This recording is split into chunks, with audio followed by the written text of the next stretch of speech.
Hai, saya Mata Suherman. Buat teman-teman di sini yang sedang usaha melakukan satu buah bisnis UMKM misalnya, kemudian mungkin produknya adalah produk makanan.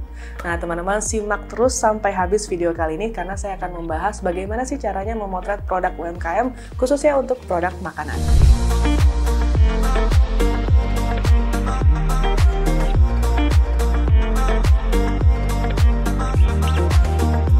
Buat teman-teman di sini pasti banyak banget yang pengen coba usaha kecil-kecilan di rumah dan teman-teman mungkin memilih makanan karena makanan tuh paling gampang banget gitu ya, kayak setiap hari pasti dikonsumsi dan kemudian juga mungkin untuk memulainya juga tidak sulit. Nah, di sini foto produk untuk makanan menjadi satu hal yang sangat penting terutama kalau teman-teman ingin berjualan secara online atau misalnya teman-teman ingin blasting di WhatsApp group untuk teman-teman misalkan teman-teman alumni satu kuliah atau SMA. Nah, pasti akan butuh satu buah foto visual untuk menggambarkan ini loh produk yang aku jual. Nah, di video kali ini saya akan bahas bagaimana caranya memotret sebuah produk makanan supaya kamu bisa mempromosikan produk-produk kamu. Sebelum saya masuk ke pembahasan kali ini, saya ingin mengucapkan makasih banyak buat teman-teman yang selalu support channel ini, yang sudah share bagi teman-teman lainnya sedang belajar fotografi. Dan buat teman-teman sekalian yang mungkin baru aja ketemu video ini dan belum di-subscribe, jangan lupa di-subscribe sekarang karena setiap videonya saya membahas tentang fotografi. Dan buat teman-teman juga yang menanyakan apakah saya ada jasa fotografi, videografi, dan juga social media management, teman-teman bisa langsung kontak ke nomor di bawah ini. Nanti akan dibantu oleh administrasi saya. Demikian juga buat teman-teman yang menanyakan apakah bisa memanggil saya untuk kebutuhan kampus, perusahaan, ataupun komunitas, langsung kontak ke nomor tersebut. Otomatis buat teman-teman di sini jangan takut dulu. Mungkin kalau dengar fotografi kebayangnya harus pakai kamera profesional, lighting yang serba mahal gitu ya. Jangan khawatir karena foto-foto itu bisa dihasilkan dengan menggunakan alat-alat yang sederhana seperti misalnya smartphone ataupun teman-teman misalnya memiliki kamera profesional tapi yang entry level nih. Nah, itu pun bisa dimaksimalkan. Demikian juga dengan lighting. Kalau teman-teman belum punya lighting studio yang mungkin seperti di fotografer profesional gitu ya. Nah, teman-teman di sini bisa juga menggunakan beberapa lampu-lampu artificial yang ukurannya kecil atau teman-teman memaksimalkan dengan available light atau window lighting. Karena setiap hari kamu pasti melihat window lighting, cahaya-cahaya yang masuk dari jendela dan itu akan menjadi sebuah sumber cahaya yang murah dan gratis setiap hari bisa kamu gunakan. Mirip dengan produk-produk lainnya, produk makanan pasti juga ketika kamu jual memiliki sebuah kemasan atau packaging. Packaging ini bentuknya bisa bermacam-macam, misalnya bisa dalam bentuk stopless misalnya kalau kue kering, atau mungkin teman-teman menjual dalam bentuk snack, kemudian teman-teman bisa juga dalam bentuk bungkus plastik gitu ya, atau mungkin bisa juga dalam bentuk kotak-kotak lainnya ya, beragam banget zaman sekarang tuh banyak banget pilihannya. Nah, di sini otomatis teman-teman juga harus bisa mengkomunikasikan dari sisi packagingnya, brandingnya sendiri termasuk dengan produk makanan itu sendiri. Artinya kita harus mengkomunikasikan bagaimanakah tampilan makanannya misalnya kalau kita taruh di atas sebuah piring atau bahkan dalam bentuk packagingnya itu ketika teman-teman membeli misalnya di supermarket atau misalkan membeli di sebuah pasar. Karena dalam sebuah konsep marketing pastinya kita harus memperlihatkan brandingan dari produk kita sendiri. Jadi itu juga menjadi salah satu unsur yang penting ketika teman-teman ingin melakukan sebuah photoshoot. Foto makanan yang kali ini kita akan bahas mengenai sambal nih yang packagingnya botolan kayak ini. Dan ini kita akan coba komunikasikan dengan ingredients-nya. Jadi rempah-rempah pendukungnya. Di sini aku coba cari dulu referensinya kayak gimana sih yang kira-kira kita mau shoot nanti ya. Jadi teman-teman bisa langsung googling aja lalu kemudian di save kira-kira mau looks-nya itu seperti apa. Ini aku ada Google beberapa looks dari kemasan-kemasan sambal. Kalau yang sebelumnya photoshoot aku itu hanya menggunakan satu buah lampu, kemudian dimaksimalkan dengan reflektor. Kali ini aku akan kasih lihat untuk menggunakan dua lampu. Jadi dua lampu ini tujuannya adalah bila reflektor itu tidak begitu kuat memantulkan cahaya, maka kita membutuhkan cahaya tambahan untuk mengisi bagian shadow. Nah, di sini aku coba set dua lampu dari Zhiyun yang kemarin aku ada shoot juga.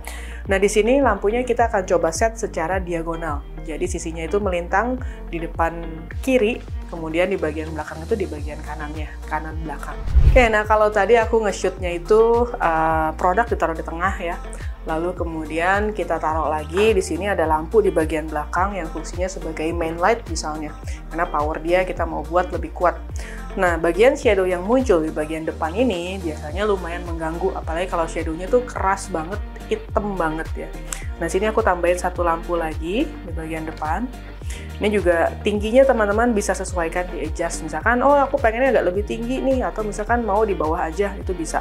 Jadi kalau teman-teman pengen banget lebih tinggi, teman-teman mungkin bisa pakai light stand yang lebih tinggi, atau ini bisa juga dengan tripod ya. Jadi aksesoris-aksesoris tambahan itu bisa membantu teman-teman, terutama teman-teman yang nggak ada asisten nih gitu, yang photoshoot sendiri, lalu kemudian pengen semuanya di set, ditaruh, stay nggak bergerak-bergerak, ya sebisa mungkin pakai light stand atau tripod. Nah, di sini kita akan isi ya bagian shadow yang gelap itu akan terisi oleh cahaya ini. Jadi dimensinya akan jauh lebih muncul. Nah, buat teman-teman yang ingin menambahkan beberapa properti, elemen-elemen pendukung gitu ya, di sini teman-teman harus pelajarin. Kadang-kadang tuh kesalahan fotografer pemula, dia biasanya masukin apa aja. Jadi misalkan di rumah mungkin ada daun-daun palsu, terus kemudian ada daun apapun, dimasuk aja ceplok, kemudian masuk ke dalam photoshoot. Nah, itu kadang-kadang si elemen ini bukan menambah informasi yang kita ingin sampaikan, tapi malah mendistract, kayak apaan nih kok ada beginian, nggak nyambung sama produknya gitu ya. Jadi teman-teman harus pelajari, teman-teman bisa baca dari packagingnya, misalkan oh makanan ini tuh ada cabenya tapi ada bawangnya juga loh, tapi bawangnya bawang apa ya, bawang merah kah, bawang putih, bawang bombay gitu ya. Nah, teman-teman harus dicari tahu, lalu kemudian bisa teman-teman siapkan untuk melengkapi dan teman-teman bisa styling di sana supaya terkomunikasikan lebih jelas bahwa oh ini cabenya tuh cabai jenis ini, lalu kemudian bawangnya bawang merah, lalu kemudian dikasih lagi satu mangkok kecil untuk menunjukkan bahwa ini cabenya loh yang di dalam packaging ini. Nah, warnanya aku tetap masih shoot dengan menggunakan warna-warna kayu, karena menurut aku sambal tuh kan identik banget sama Indonesia tradisional gitu ya.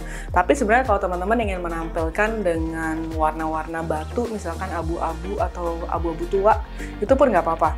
Kemudian di sini aku ada satu properti pendukung seperti alas bulat gitu ya. Nah, ini sebenarnya buat menambah estetiknya aja sih. Kalau teman-teman punya bentuk yang lain juga nggak apa-apa. Jadi biasanya untuk estetik atau kadang-kadang alas seperti ini juga bisa kita gunakan kalau ada variasinya. Misalkan teman-teman ingin melakukan leveling. Jadi misalkan cabenya di bagian bawah, lalu kemudian produknya mau lebih tinggi. Nah, mungkin ada leveling, jadi buat tatakannya dia di bagian bawah supaya dia nampak lebih tinggi dan nggak overlap dengan objek di bagian depan. Tambahan juga untuk propertinya itu harus berimbang ya, jangan misalkan piringnya terlalu gede, lalu kemudian nanti kesannya jadi kopong gitu ya. Ketika kopong, kamu mesti nambahin pendukungnya itu banyak banget. Jadi harus make sure seimbang antara packaging, antara elemen pendukungnya, gitu. Terus kemudian piring-piringnya juga gitu, jangan terlalu ramai. Kadang-kadang juga milih piringnya atau apapun elemen pendukung tuh warnanya mungkin nggak netral, warnanya mungkin dia pakai warna-warni yang ada warna kuat, misalkan warna ungu, warna biru gitu ya. Itu kadang-kadang distracting dari si produk itu sendiri. Buat pemula sebaiknya mulai aja dari warna-warna basic, warna putih, abu, krem, atau mungkin kadang-kadang hitam juga boleh digunakan.